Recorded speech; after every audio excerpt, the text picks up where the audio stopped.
Hi friends, welcome to IAS APSC TSPSC lectures. So ఈరోజు మనం ఒక కొత్త సిరీస్ని స్టార్ట్ చేస్తున్నాం, సోషియాలజీ. చాలామంది అడిగారు సోషియాలజీకి రిఫరెన్సెస్ ఏమున్నాయి, ఎలా చదవాలి, ఏ టైప్ ఆఫ్ క్వశ్చన్స్ రావడానికి అవకాశాలు ఉన్నాయని. జనరల్గా సోషియాలజీ పరంగా చూసుకుంటే ఆబ్జెక్టివ్ టైప్ ఆఫ్ క్వశ్చన్స్ ఎప్పుడు మనం చూడలేదు, ఎందుకంటే ఇది సివిల్ సర్వీస్లో మెయిన్స్ ఎగ్జామ్కి జనరల్ స్టడీస్ పేపర్ 1లో మాత్రం టచ్ అవుతుంది. అది ఎక్కువగా మనం కాన్సన్ట్రేట్ చేయాల్సింది సిలబస్ వైజ్ చూసుకుంటే సోషల్ ఇష్యూస్, అంటే డైనమిక్ పార్ట్ కూడా కొంచెం ఎక్కువ చూడాలి. సో దాంతోపాటు స్టాటిక్ కొన్ని బేసిక్ టర్మ్స్ ఉంటాయి. సో ఆ టర్మ్స్ని కూడా మనం ఎలా గుర్తుపెట్టుకోవాలి అలాంటివి కూడా నేను కమింగ్ వీడియోస్లో మీకు చూపిస్తాను. ఈ వీడియోలో నేను టెక్నికల్ టర్మ్స్ని ఏవైతే ఉన్నాయో అవి యాడ్ చేయలేదు, ఎందుకంటే కొంచెం స్టార్టింగ్ నేను అలాంటి టర్మ్స్ చెప్తే కొంచెం సబ్జెక్ట్ మీద భయం వస్తుంది. సో అందుకే silent features of Indian society ఈ పర్టికులర్ టాపిక్ మన సిలబస్లో కూడా ఉంది. అయితే దీన్ని మనం సింప్లిఫై చేద్దాం. జనరల్ ఏంటంటే టెక్స్ట్ బుక్స్లో చాలా చాలా కంటెంట్ ఉంటుంది, కానీ అంత అవసరం లేదు. సో మెయిన్గా మనం ఆ కీవర్డ్స్ ఏవైతే ఉన్నాయో దాన్ని టచ్ చేసుకుంటే మనకి ఈజీ అయిపోతుంది. దాంతోపాటు కొన్ని మనకు తెలిసిన టర్మ్సే ఉంటాయి. సో దాన్ని మనం ఎలా సింప్లిఫై చేయాలి, ఎలా గుర్తుపెట్టుకోవాలి, ఇది ఈ సోషియాలజీ సిరీస్ తరకు అప్రోచ్. ఎందుకంటే ఒక్కొక్క సబ్జెక్ట్కి ఒక్కొక్క డిఫరెంట్ టైప్ ఆఫ్ అప్రోచ్ ఉంటుంది. అన్ని సబ్జెక్ట్స్ని మనం ఒకేలా చదవలేం. సో ఈ టైప్ ఆఫ్ కాన్సెప్ట్ని మనం ఇంబైబ్ చేసుకోవాలి, మన రియల్ లైఫ్లో ఎలా కంపేర్ చేసుకోవాలి అనేది కూడా కొన్ని ఎగ్జాంపుల్స్ మీకు చెప్తాను. అయితే silent features of Indian society మెయిన్గా చూసుకుంటే ఫస్ట్ ఆఫ్ ఆల్ మనకి క్యారెక్టరిస్టిక్స్ అనేది చాలా ఇంపార్టెంట్. సో అయితే ఈ క్యారెక్టరిస్టిక్స్ అంటే జనరల్గా 4 టైప్స్ ఉంటాయి. ఈ 4 టైప్స్ని మనం ఈ వీడియోలో డిస్కస్ చేయడం జరుగుతుంది. జనరల్గా చూసుకుంటే మనకి geographical diversity, rural life, joint family and caste system. So ఈ 4 టైప్స్ ఆఫ్ క్యారెక్టరిస్టిక్స్ని మనం ఈజీగా ఎలాగా ఆ కీవర్డ్ ఫార్మాట్లో ఎలా గుర్తుపెట్టుకోవచ్చో కూడా మీకు చెప్పడం జరుగుతుంది ఈ వీడియోలో. అయితే first of all geographical diversity చూసుకుంటే మనకు తెలుసు మన భారతదేశం ఎంత పెద్దదో. సో ఏరియా వైజ్ కానీ ఆ డైవర్సిటీ వైజ్ కానీ చాలా కలిసి ఉన్న జియోగ్రఫీగా కూడా మనకి ఇండియన్ సబ్ కాంటినెంట్ కూడా మనకి పేరుంది. అయితే మెయిన్గా జియోగ్రఫికల్ డైవర్సిటీలో మనం చూడాల్సిన మెయిన్ కంటెంట్ ఏంటి, అది మనకి ఇంపార్టెంట్. అయితే స్పెషల్గా చూసుకుంటే జియోమార్ఫాలజికల్ కాంపోనెంట్స్. సో స్పెషల్గా ఈ 4 అనేవి మీకు కీవర్డ్ ఫార్మాట్లో మీరు గుర్తుపెట్టుకోవాల్సిందే. ఎందుకంటే ఒక్కొక్క దానికి ఒక్కొక్క యూనిక్ ఐడెంటిటీ ఉంది, ఒక్కొక్క దానికి యూనిక్ ఫీచర్ ఉంది. ఇవన్నీ మనం జియోగ్రఫీ వీడియోస్లో మనం డిస్కస్ చేసుకుందాం. జస్ట్ ఈ వీడియో వరకు సోషియాలజీ పాయింట్ ఆఫ్ వ్యూలో మనం జస్ట్ కొన్ని ఇంపార్టెంట్ ఏరియాస్ని గుర్తుపెట్టుకోవడానికి మాత్రం ట్రై చేద్దాం. అయితే ఈ జియోమార్ఫాలజికల్ కాంపోనెంట్స్ ఏమి ఉన్నాయి. ఫస్ట్ ఆఫ్ ఆల్ మనకు తెలిసినట్టు the great Himalayas and it's associated mountain chains. So Himalayas నుంచి దానికి లింక్ అయిన ఏ మౌంటైన్స్ ఉన్నాయో అవన్నీ కూడా మనకి ఈ జియోగ్రఫికల్ డైవర్సిటీలో మనకు వస్తుంది. సో సెకండ్ ఇంపార్టెంట్ ఏరియా అంటే Indo Gangetic plains. So Indo Gangetic plains అనేది మనకు చాలా ఇంపార్టెంట్ రోల్ ప్లే చేస్తుంది. ఇది మనకి ఇండస్ వ్యాలీ సివిలైజేషన్ నుంచి మనం చూస్తున్నాం. సో ఇది హిస్టారికల్ పాయింట్ ఆఫ్ వ్యూలో కూడా చూడొచ్చు. నెక్స్ట్ ఈ హిమాలయస్ని కూడా 3 వేస్లో మనం చూడొచ్చు. ఒకటి హిస్టారికల్ పాయింట్ ఆఫ్ వ్యూ, అంటే పెరినియల్ రివర్స్ ఏవైతే ఉన్నాయో ఇండస్ ఆ టైప్లో మనం డిస్కస్ చేసాం. సో ఇది historical point of view, perineal reverse ఎక్కడెక్కడి నుంచి వస్తున్నాయి, ఇది ఇండో గ్యాంగ్టిక్ ప్లెయిన్స్కి ఎలా హెల్ప్ అయినాయి, ఇలాంటివి కూడా మనం లింక్ చేసుకోవచ్చు. కానీ అంత అనాలిసిస్ ప్రస్తుతానికి గ్రూప్ 2కి అవసరం లేదని నాకు అనిపిస్తుంది. ఓకే, దాంతోపాటు Geography, environmental point of view, అంటే ఈ 3 ఏరియాస్ని మనం టచ్ చేస్తూ కూడా మనం చదవచ్చు. సో ప్రస్తుతానికి మనం సోషియాలజీకి మనం ఫిక్స్ అవుతున్నాం కాబట్టి పెద్దగా డీప్గా వెళ్ళాల్సిన అవసరం లేదు. ఇన్ థర్డ్ ఇంపార్టెంట్ కాంపోనెంట్ అంటే పెనిన్సులర్ ప్లాటూస్, దాంతోపాటు మన సౌత్లో ఉన్న కోస్టల్ ప్లెయిన్స్. సో ఇవి జియోగ్రఫికల్ డైవర్సిటీలో మెయిన్ కాంపోనెంట్స్. అయితే విలేజ్ లైఫ్ చూడాలి మనం, ఇది స్పెషల్గా మనం కాన్సన్ట్రేట్ చేయాల్సింది. సోషియాలజీలో మనకి యాక్చువల్గా 2 పార్ట్స్ ఉంటాయి. ఒకటి అర్బన్ సోషియాలజీ, ఇంకోటి ట్రైబల్ సోషియాలజీ. సో మెయిన్గా అర్బన్, రూరల్ ఇలాంటివి కొన్ని లింక్ అవుతుంటాయి, కానీ ట్రైబల్ సోషియాలజీ అనేది కొంచెం డిఫరెంట్ ఉంటుంది. సో మనం స్పెషల్గా ఈ అర్బన్ అండ్ రూరల్ లైఫ్ని ఎలా ఉందో మనం చూద్దాం ఫస్ట్. అయితే ఈ వీడియోలో మనకి క్యారెక్టరిస్టిక్స్లో స్పెషల్గా ఎక్కువ మనం స్ట్రెస్ చేసే సోషియాలజీ పాయింట్ ఆఫ్ వ్యూ చూసుకుంటే రూరల్ లైఫ్. సో విలేజ్లో మన లైఫ్ ఎలా ఉంటుంది అది మనకి బేసిక్గా టచ్ చేయాల్సిందే. మనకు తెలుసు మన భారతదేశంలో గ్రామాలు ఎక్కువ ఉన్నాయి. సో మెయిన్గా సొసైటీ అనేది డెవలప్ అయింది ఎక్కడి నుంచి అంటే విలేజెస్ నుంచి. సో మెయిన్గా మనం హిస్టరీ నుంచి స్టార్ట్ చేసుకుంటే ఫస్ట్ ఆఫ్ ఆల్ మనకి పర్మనెంట్ సెటిల్మెంట్స్ అనేది మీకు చెప్పాను ఇంపార్టెంట్ ఫేజ్ ఆఫ్ ఎవల్యూషన్లో. సో ఆ టైప్ నుంచి మనం కనెక్ట్ చేసుకుంటూ రావాలి. హిస్టరీ నుంచి కనెక్ట్ చేసుకుంటూ వస్తే సోషియాలజీ కూడా ఈజీ అయిపోతుంది. అయితే మెయిన్గా విలేజ్ కల్చర్, విలేజ్ నుంచి rural life to urban life, మనకి ఆ second phase of Harappan civilization మనం చూసాం ఇంపార్టెంట్ ఫేజ్ ఆఫ్ ఎవల్యూషన్లో. సో అది కూడా మనకి ఒక రిఫరెన్స్ పాయింట్గా తీసుకోవాలి. సో బేసికల్గా ఇండియా అనేది ల్యాండ్ ఆఫ్ విలేజ్ అని చెప్పుకోవాలి. అయితే ఎక్కువగా మన హిస్టరీ నుంచి, అంటే స్టార్టింగ్ ఇండస్ వ్యాలీ సివిలైజేషన్ నుంచి ఇప్పటి వరకు కూడా మనకి ఇప్పుడు అంటే 1991 ముందు వరకు చూసుకుందాం. సో వన్స్ ఎల్పిజి రిఫార్మ్స్ అయిన తర్వాత టోటల్ ఇండియన్ ఎకానమీ స్ట్రక్చర్ అంతా చేంజ్ అయిపోయింది. ఇప్పుడు ప్రస్తుతానికి ఎక్కువ సర్వీస్ సెక్టర్కి ఎక్కువ ప్రిఫరెన్స్ ఉంది. అయితే అగ్రికల్చర్ సెక్టర్కి తక్కువ ప్రిఫరెన్స్ ఇస్తున్నారు.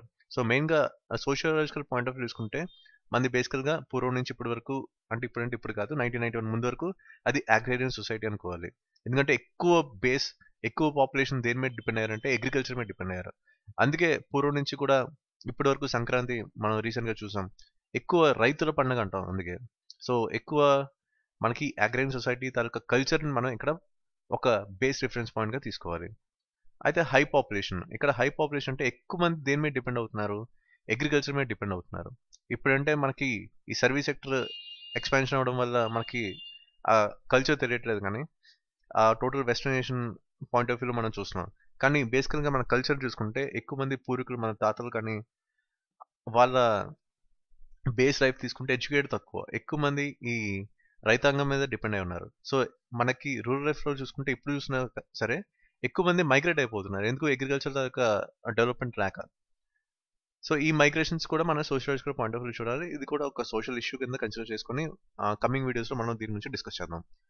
అయితే విలేజెస్లో మనకి ఎక్కువ జాయింట్ ఫ్యామిలీస్ చూస్తాం. ఎస్పెషల్గా ఈ జాయింట్ ఫ్యామిలీస్ అంటే పూర్వం మన తాతలు అంటే ఎక్కువ జాయింట్ ఫ్యామిలీస్. వీళ్ళు ఏంటంటే only one source of income ఏంటంటే అగ్రికల్చర్.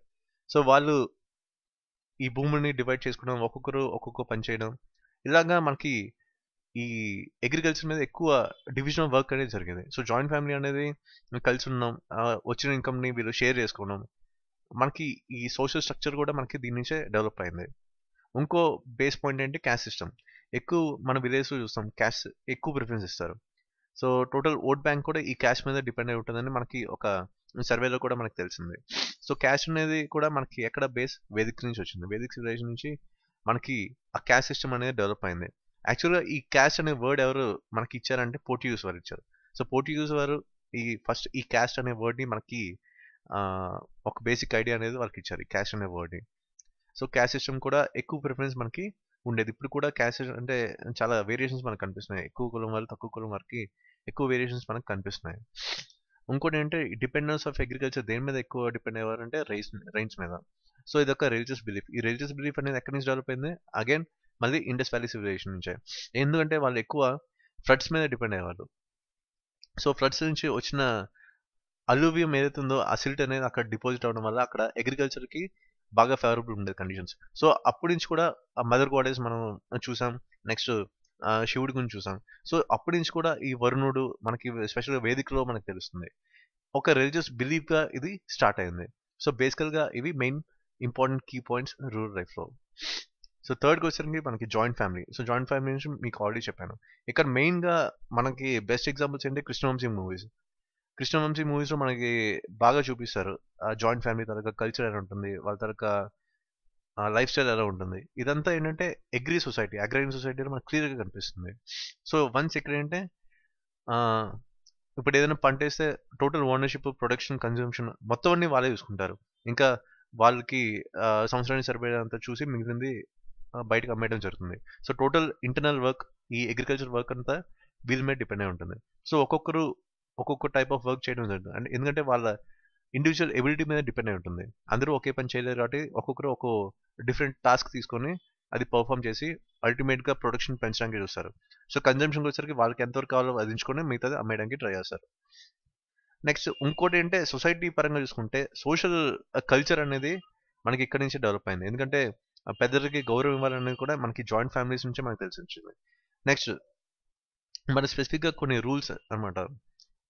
మీరు వెంకటాద్రి ఎక్స్ప్రెస్ మూవీ చూస్తే వాళ్ళ నాన్నగారు హీరోకి చాలా రూల్స్ పెడతారు. ఇలాంటివన్నీ కూడా ఈ సోషల్ ఇంపాక్ట్, ఈ type of behaviour, right attitude, proper personality development కూడా ఇక్కడ జాయింట్ ఫ్యామిలీస్ నుంచి మనకి ఆ బేసిక్ సోర్స్ అనేది దొరికింది. సో తర్వాత మనకి మేజర్ ఇంపార్టెంట్ థింగ్ ఏంటంటే క్యాస్ట్ సిస్టమ్. సో స్పెషల్గా క్యాస్ట్ సిస్టమ్ అనేది మనకి వేదికలో మనకి బాగా కనిపిస్తుంది. సో అక్కడ జనరల్గా చూసుకుంటే వేదిక్ సివిలైజేషన్ ఇంకా మీకు టాపిక్ టచ్ చేయలేదు. అయితే ఇక్కడ ఆరియన్స్ ఎవరంటే ఫస్ట్ 3 కేటగిరీస్ ఎవరైతే ఉన్నారో వీరందరూ ఆరియన్స్ అంటారు. నాన్ ఆరియన్స్ ఎవరంటే శూద్రాస్. సో ఇది మీకు వేదిక్ సివిలైజేషన్ ఆ టాపిక్ మీకు చెప్పేటప్పుడు క్లియర్గా మీకు అనాలిసిస్ చేసి చెప్తాను మీకు. సో బేసికల్గా 4 ఆర్డర్స్ ఉన్నాయి. ఎవరెవరంటే బ్రాహ్మిన్స్, క్షత్రియాస్, వైశ్యాస్ అండ్ శూద్రాస్. సో బేసికల్గా మనకి హిందూ రిలీజన్ అండ్ ఫిలాసఫీలో ఈ క్యాస్ట్ సిస్టమ్ తరగ ప్రిఫరెన్స్ బాగా కనిపిస్తుంది. జనరల్గా మిగతా రిలీజన్స్ అంత డివిజన్స్ కనిపించవు, కానీ మెయిన్గా ఈ ఉపనిషత్ ఫిలాసఫీ ఇక్కడ మనకి కావాల్సింది, ఎక్కువ మనం స్ట్రెస్ చేయాల్సింది ఉపనిషత్ ఫిలాసఫీ. ఇది మీకు వేదిక్ సివిలైజేషన్ ఆ టాపిక్ వీడియోలో మీకు కవర్ చేయడం జరుగుతుంది. సో ఇక్కడ ఏంటంటే ఎక్కువ collection of families with a common name, అంటే ఇంటి పేరు ఒకటే ఉంటుంది. జనరల్గా చూసుకుంటే ఎక్కువ మందికి ఇంటి పేరు ఒకటి ఉంటుంది, దాని నుంచి ఆ ఫ్యామిలీస్ని అలాగా డివైడ్ అవ్వడం జరుగుతుంది. సో ఇది ఒక collection of families with a common name, అది యాక్చువల్గా క్యాస్ట్ సిస్టమ్ అనమాట. సో ఇంటి పేరు బట్టి మనం చెప్పవచ్చు వాళ్ళు ఏ కులం అని. కొన్ని దగ్గర కూడా కొన్ని ఏరియాస్లో, అంటే ఇటు నేను చూసిన ఏరియాస్ అంటే ఈస్ట్ వెస్ట్ గోదావరి ఏరియాస్లో ఒకే ఇంటి పేరు కానీ డిఫరెంట్ డిఫరెంట్ క్యాస్ట్ మనం చూస్తున్నాం. అయితే ఒకరు చెప్పింది ఏంటంటే సోషియాలజికల్ పాయింట్ ఆఫ్ వ్యూలో నేను మీకు అది బెస్ట్ ఎగ్జాంపుల్ కింద చెప్తాను. యాక్చువల్గా ఇంటి పేరు అంటే ఒక ఊరు అంట అది. అంటే కొన్ని చెప్పినట్టు ఇండస్ వ్యాలీ సివిలైజేషన్ కొన్ని కొన్ని తక్కువ పాపులేషన్ ఉండి ఒక చిన్న గ్రూప్గా తయారయ్యి ఒక చిన్న ఊర్లో తయారయ్యి అక్కడి నుంచి మైగ్రేషన్స్ ద్వారా ఆ డిఫరెంట్ డిఫరెంట్ ఏరియాస్ స్ప్రెడ్ అవడం వల్ల ఇలాగ కామన్ నేమ్ అనేది ఆ ఊరు పేరని చెప్పడం జరిగింది అనమాట. సో జనరల్గా ఈ collection of families with common name అంటే ఒకప్పుడు వీళ్ళందరూ ఒకే దగ్గర ఉండేవాళ్ళు ఒక ఊర్లో. సో వాళ్ళు డిఫరెంట్ డిఫరెంట్ ఏరియాస్కి మైగ్రేట్ అవ్వడం వల్ల అది ఇంటి పేరు అవడం జరిగిందనమాట. సో అది బేసిక్ ఐడియా. అయితే ఈ క్యాస్ట్ డివిజన్లోకి వస్తే ఫస్ట్ 3 అంటే బ్రాహ్మిన్స్, క్షత్రియాస్ అండ్ వైశ్యాస్ వీళ్ళంటే ట్వైస్ బోర్న్ అని చెప్తున్నారు. అంటే సమ్ రిలీజియస్ టెక్స్ట్ చెప్తుంది అంటే వీళ్ళు 2 సార్లు పుట్టారని చెప్తున్నారు. కానీ వీరికి మాత్రమే ఆ ఎలిజిబిలిటీ అంటే ఆ సాక్రెడ్ థ్రెడ్ అనమాట. సో వన్స్ వీళ్ళకి ఎలిజిబిలిటీ వచ్చిన తర్వాత అంటే సమ్ ఉపనయనం అంటారు. ఉపనయనం ఈ సాక్రెడ్ థ్రెడ్ ఏదైతే ఉందో ఆ ఉపనయనం అయినప్పుడు ఇది ధరిస్తారని చెప్తున్నారు. సో దీన్ని వాళ్ళు ఏమంటారంటే ద్విజాస్ అంటారు. So this are basic concept అనమాట. అయితే స్టాటస్ ఆఫ్ పర్సన్ కూడా వాళ్ళ క్యాస్ట్ మీద డిపెండ్ ఉంటుంది. యాక్చువల్గా మనం ఇప్పుడు చూస్తున్నాం రాజులు అంటే ఎక్కువ రెస్పెక్ట్ ఇస్తాం. సో ఇదంతా ఏంటంటే ఒకప్పుడు ఇంపాక్ట్ అనమాట. ప్రెసెంట్ అంటే మనం పెద్దగా పట్టించుకోం, ఏ కులం అనేది మనం పెద్దగా పట్టించుకోం మనం. కానీ మన ఫాదర్స్ కానీ వాళ్ళ గ్రాండ్ ఫాదర్స్ కానీ అంటే ఎక్కువ ఈ క్యాస్ట్ మీద వెయిటేజ్ ఎక్కువ ఇస్తారనమాట. సో స్టాటస్ ఆఫ్ పర్సన్ కూడా మనకి ఈ క్యాస్ట్ మీద డిపెండ్ అవుతుంది. ఎక్కువ రాజులు, రెడ్డిస్ ఇవన్నీ ఎక్కువ మన ఫ్యామిలీ చెప్తూ ఉంటాం. ఇది జస్ట్ ఎగ్జాంపుల్, జస్ట్ మీరు పర్సనల్గా తీసుకోకండి. సో ఇది బేసిక్ కాన్సెప్ట్, జస్ట్ క్యారెక్టరిస్టిక్స్ ఒకటే ఈ వీడియోలో నెరేట్ చేయడం జరిగింది. నెక్స్ట్ వీడియోస్లో కొన్ని టెక్నికల్ టర్మ్స్, దాంతో బ్యాక్గ్రౌండ్ ఫీచర్స్ అన్ని చూద్దాం. సో మీకు నేను పర్సనల్ రిక్వెస్ట్ చేశానంటే నేను జనరల్గా ఎక్కువ టెక్నికల్ ఎక్విప్మెంట్ ఏం వాడలేదు. జస్ట్ లైక్ అన్అకాడమీ చూస్తే వాళ్ళు ఈ pen graphics tablet and some Camtasia software ఇవన్నీ వాడుతున్నారు. సో వీళ్ళంటే చాలా అడ్వాన్స్గా ఉన్నారు, మనకన్నా చాలా అడ్వాన్స్ ఉన్నారు. నేనేంటే అంత ఇన్వెస్ట్ చేసుకోలేను, జస్ట్ నేను ఒక మైక్రోఫోన్ పర్సనల్గా తీసుకున్నాను. సో మీకు రిక్వెస్ట్ చేసిందంటే ఇన్ కేస్ మీకు ఈ వీడియోస్ కనుక నచ్చితే, మీకు ఫుల్ఫిల్గా 100% నచ్చితే మీరు కొంత కాంట్రిబ్యూట్ చేయాలని కోరుకుంటున్నాను. ఎక్కువ కాదు, జస్ట్ ₹9 మీరు కాంట్రిబ్యూట్ చేసినట్లయితే నేను ఇంతకన్నా బెటర్ క్వాలిటీ వీడియోస్, ఇంతకన్నా బెటర్ కంటెంట్ ఉన్న వీడియోస్ నేను చేయగలనని మీకు 100% అష్యూరెన్స్ అనేది ఇస్తున్నాను. ఆల్రెడీ నాకు ఇద్దరు కాంట్రిబ్యూట్ చేయడం జరిగింది, లక్ష్మీనారాయణ గారు అండ్ సాగర్ గారు. So thank you very much guys for supporting me with such a great motivation and all. ఇక్కడ మనీ అనేది క్రైటీరియా కాదు, ఎంత ఇచ్చారనేది ఇంపార్టెంట్ కాదు, ఎంతమంది రెస్పాండ్ అవుతున్నారు, ఎంతమంది ఫీల్ అవుతున్నారు some really high quality content ఇంకా ఫ్యూచర్లో రావాలని చెప్పి, అది నాకు నచ్చింది. So money doesn't matter. ₹9, just ₹9 అంటే జస్ట్ మీరు నాకు ఒక టీ కానీ కాఫీ కానీ ఇప్పించాను అనుకోండి, జస్ట్ యాజ్ ఏ ఫ్రెండ్గా లేకపోతే యాజ్ ఏ బ్రదర్గా. So that's why I'm requesting you. ఎందుకంటే 6 months తర్వాత దీని ఇంపాక్ట్ అనేది మనకు బాగా కనిపిస్తుంది. ఫ్యూచర్లో ఎక్కువ మంది నాకు మెసేజ్ పర్సనల్గా ఎవరు చేస్తున్నారంటే ఎక్కువ మంది ఎంప్లాయీస్ చేస్తున్నారు. ఎంప్లాయీస్ దాంతోపాటు హౌస్ వైఫ్స్ ఎవరైతే దూరంగా ఉన్నారో విలేజెస్లో, ఈ 3 కేటగిరీస్ అయితే వీళ్ళ కోచింగ్కి పెద్దగా ఆపర్చునిటీ ఉండదు. నేను కోచింగ్ సెంటర్స్కి అగేనెస్ట్ కాదు, కోచింగ్ కూడా ఉండాలి. కానీ ఇన్ కేస్ మీకు కోచింగ్ సెంటర్కి వెళ్ళే ఛాన్స్ లేకపోతే అంత కోచింగ్ ఎఫర్ట్ చేసుకోలేని పరిస్థితి ఏమైనా కనిపిస్తే దయచేసి మీరు నా వీడియోస్ చూడండి. మ్యాక్సిమం నేను సిలబస్ అంతా కవర్ చేయడం జరుగుతుంది. మ్యాక్సిమం నా బెస్ట్ ఇస్తాను, ఎందుకంటే ఆల్రెడీ నాకు చాలా ఎక్స్పీరియన్స్ ఉంది. ఒక 4 years నుంచి ఇదే కాంపిటేటివ్ ఎగ్జామినేషన్ వరల్డ్లో ఉన్నాను, చాలా ఎగ్జామ్స్ క్లియర్ చేశాను.